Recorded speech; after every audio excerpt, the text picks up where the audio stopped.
Hallo en welkom. Dis goed om vandag weer saam te wees.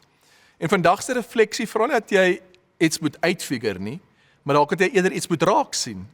So ek nooi om saam met my te luister na ons skrifgedeelte vir hierdie week. Eendag kort hierna het Jesus na 'n berg gegaan om te bid en hy het die hele nag in gebed deurgebring. Teen dagbreek het hy al sy disippels bymekaar geroep en 12 van hulle gekies om apostels te wees. En hier is hulle name: Simon, hy het hom ook Petrus genoem, Andreas, Petrus se broer, Jakobus, Johannes, Filippus, Bartolomeus, Matteus, Thomas, Jakobus seun van Alfeus, Simon die ywerraar, Judas, die seun van Jakobus, en Judas Iskariot, wat hom later uitgelewer het. En toe hulle teen die berggang afgekom het, het die disippels saam met Jesus op 'n groot gelykte gaan staan, omring deur baie ander volgelinge en die skares. Daar was mense van oral oor Judea en Jerusalem, en so ver noord as die kusgebied van Tyrus en Sidon. Hulle het gekom om na hom te luister en om genees te word. En Jesus het baie bose geeste uitgedryf. Almal het aan hom probeer raak, want genesende krag het van hom uitgegaan, en hulle is almal genees. Nou daar's 'n klein detail in hierdie teks wat ons so maklik kan mis. Lukas sien nie net Jesus het 12 disippels gekies nie, hy stop en dan noem hy hulle name. Simon, Andreas, Jakobus, Johannes, Matteus, en dan gaan hy so aan. En dit voel amper onnodig, behalwe as dit presies die punt is. Nou dink gou hieroor. Wanneer laas het iemand jou naam gesê op 'n manier wat jou laat voel het, ek word gesien? Nie net geroep nie net iemand wat bruikbaar is nie, maar gesien. Dis 'n klein detail, maar dit doen iets groot.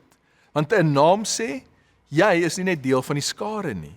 Jy is nie net 'n rol nie. Jy's nie vervangbaar nie. Jy is iemand. Jy het waarde.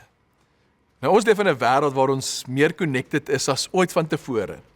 Ons is in groepe, in WhatsApp chats, ons is in vergaderings, ons is in geloofsgemeenskappe. En tog is dit moontlik om oral te wees en nêrens regtig geken te word nie. Want baie van ons het geleer dat om jouself te kan dra, dis wat nodig is om funksioneel te wees. Dat jy net genoeg moet gee sodat daar nie vrae ontstaan nie. Net genoeg te gee om nie kwesbaar te raak nie. En so raak ons goed daarmee om anoniem te wees, selfs tussen mense. Anonimiteit voel veilig totdat dit begin seermaak. Totdat dit jou beskerm en jou weerhou van diep groei. Dit hou jou dalk veilig, want dit vra min, maar oor tyd begin dit jou iets te kos, want diep binne in ons is daar 'n verlange om raak gesien te word en geken te word. Waar jy nie net gehoor word nie, maar ook verstaan word. En verstaan begin dikwels by iets eenvoudig, so om iemand wat jou naam ken en waar jy iemand se naam ken. Wat my tref van Jesus is hoe persoonlik hy leef. Hy werk nie net met massas nie, hy werk met mense. Hy kies nie konsepte nie, hy kies name. Hy vorm nie mense van 'n afstand af nie. Hy leef naby. Hy het saam met hulle geëet, saam met hulle gestap. Hy het vrae gevra en het geluister en hy het gebly. Want dis hoe verstaan groei. Nie deur antwoorde nie, maar deur teenwoordigheid. So wanneer jy iemand se naam begin leer, begin jy met iets baie heilig. Want 'n naam is nooit net 'n naam nie. Agter die naam is daar 'n storie, 'n verlede, vreugde en pyn en menswees. En dalk is dit hoekom ons soms huiwer om mense regtig te leer ken, want as jy iemand se naam ken, kan jy nie meer maak asof hy nie bestaan nie. En as iemand jou naam ken, kan jy ook nie meer heeltemal wegkruip nie. En dalk is dit die spanning waarmee ons leef. Ons wil verstaan, maar ons is bang.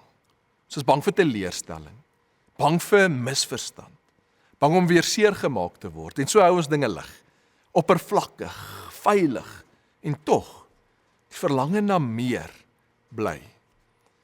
Dalk begin dit kleiner as wat jy dink. Dalk vra God vandag nie dat jy jou hele storie moet oopmaak nie.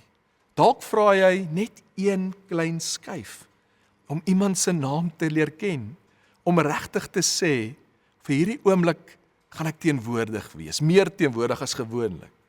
Want verstaan, begin nie altyd by groot gesprekke nie, begin by aandag skenk. So kan ek jou nooi om vandag hiermee te eksperimenteer. Kies een persoon. Dalk iemand by die werk of by die skool, by die kerk. Dalk is dit 'n vreemdeling en doen dan net twee dinge. Eerstens, sê hulle naam. Nie hastig nie, nie outomaties nie, maar met bedoeling. Sien jy hulle naam ken nie, vra vir hulle. En dan hou 'n heilige nuuskierigheid oor wie hierdie persoon is.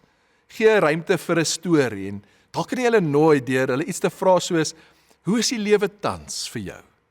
Wat gee jou lewe? Dalk waar kom jy vandaan? En luister dan, sonder om te probeer fix of om antwoorde te gee. Wees teenwoordig, want dis hoe verhoudings wat verstaan dikwels begin. Soos wat jy vandag ingaan, kan ek jou nooi om hierdie vraag saam met jou te dra. Waar in my lewe het ek anoniem geraak? Nie omdat ek wil nie, maar omdat dit veiliger voel. En ook, is daar een plek waar ek stadig weer kan begin om geken te word? Mag jy ontdek hoe die Here jou daarin ontmoet. Kom ons bid saam. Here, dankie dat U nie na ons kyk as nommers nie, maar dat U elkeen van ons ken op ons naam, dat U ons op ons naam geroep het. En Here, help ons so om mense raak te sien as mense waardig van ons tyd en van ons aandag.